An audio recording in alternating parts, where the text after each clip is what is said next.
What's up guys, TK here with another comic book review. Picked up a few comic books this week that I would like to share with you guys. So the first comic book is Justice League Dark #1.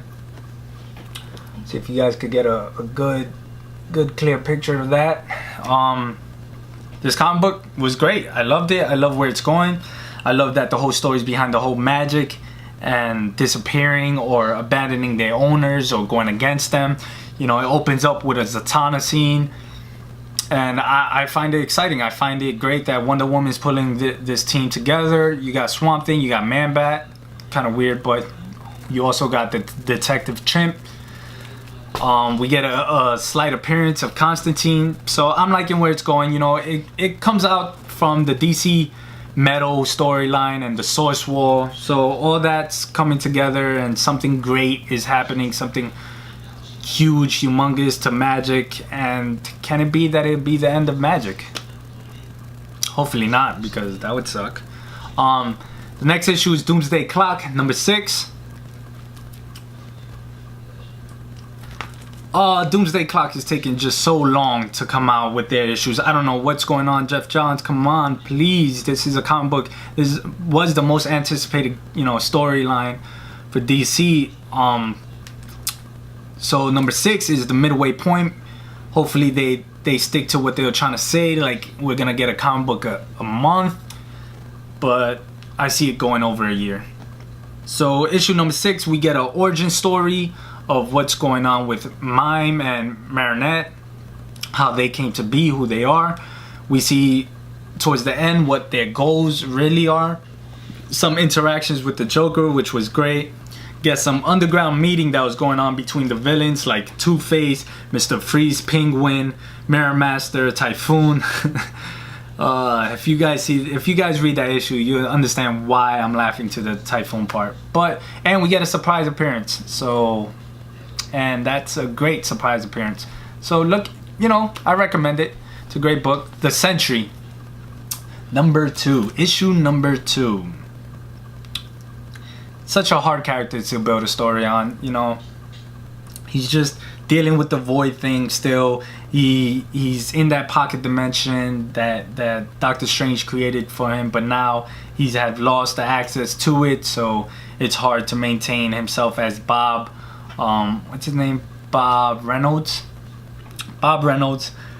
We see actually who's pulling the strings towards the end, so I won't spoil that.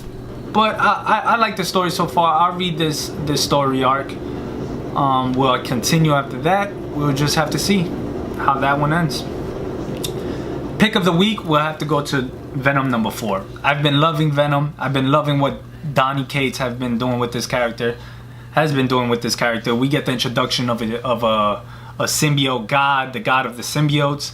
Null, that's his name. He's been around for eons, for billions of years. He's encountered, you know, Celestials in the beginning of time. He's also fought Thor. So I like where it's going. Eddie Brock is stuck with him now, and so is Miles Morales. They're heading their way to Klatar, which is not a people or not a civilization, but actually a cage that keeps this god in, and he wants to be released. He wants to bounce. He wants to be like, yo, I'm trying to rule. I'm trying to take over shit. You feel me? I'm trying to destroy planets and universes. Anyways, my least favorite for this week has to go to Detective Comics 985. It's just, I mean, I don't know if it's my least favorite. It would have to be between this and the Sentry. But I do love the cover. I love how the new variant covers are coming out with the title issue down here and the number itself down here, and then the whole thing is just the picture, the artwork. I did like the other cover. I didn't pick that one up, but I just might.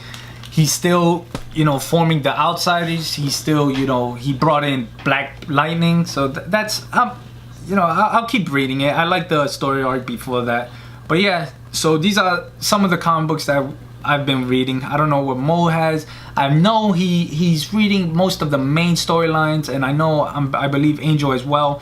But yeah, let's see what he has to say about his comic books. Peace. Hey, what's up guys? It's Maurice from Dudes Talking Comics. So I'm gonna go ahead and make a quick video regarding just one issue that I'm reading. One specific storyline that I've been interested in, but being honest, I am losing interest. But it's mostly due to its delays. I'm talking about Doomsday Clock. So I did read number 6, and my main thing is, for an issue that took so long to come out, it should have been better. It should have been better. To me, it's just filler. It's an origin issue. Pretty much goes into details regarding, you know, the Marionettes. I think that's what they're called. Which they're pretty cool characters. But again, it was focusing on their origin and pretty much gives us an idea of why they are who they are. Now, that's cool. We do see Joker, you know, still has Batman. Batman's in a bad condition, and he has them. And then we do see that the villains are all coming together. That's pretty cool too. I was confused with, with the Riddler, who it looks like he was wearing his old school costume from the 60s Batman TV show. It was pretty cool, but I was also confused, you know, about that. They do mention a little bit more about Superman, you know, was he made? Is he an alien? Is he this and that? That's the main thing that has my concern regarding Doomsday Clock. The idea that Superman was created by Manhattan.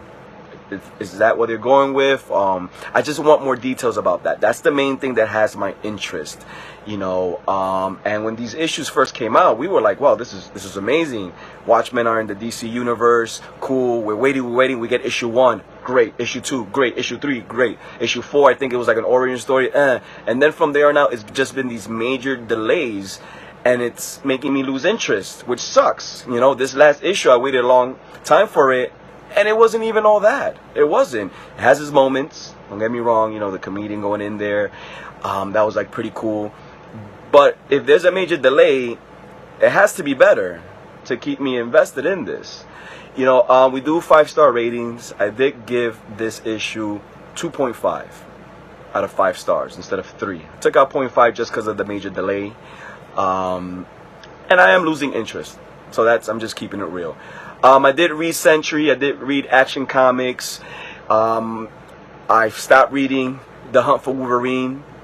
I did read the Adamantium, blah, blah, blah, Agenda. You know, that was garbage. But I guess I'll get into more details about that next time. But I did want to focus on Doomsday Clock. And that's pretty much my review on that issue. As always, I'll end the video by saying please follow us on Dudes Talking Comics on Instagram. We did go live last week. It was a lot of fun. We did have a lot of people asking us cool questions. We're probably going to do that next week again. We do have a YouTube channel. We're going to upload this video, and we're going to try to be more consistent with that. And we have our podcast, Dudes Talking Comics. Dudes Talking Comics, free on iTunes. That's right. We do it via Anchor. We have over 10 episodes uploaded there. So, you know, go ahead and follow us, ask us questions. So with that being said, my name is Maurice. This is Dudes Talking Comics. And DC, get your shit together with Doomsday Clock. Later, man.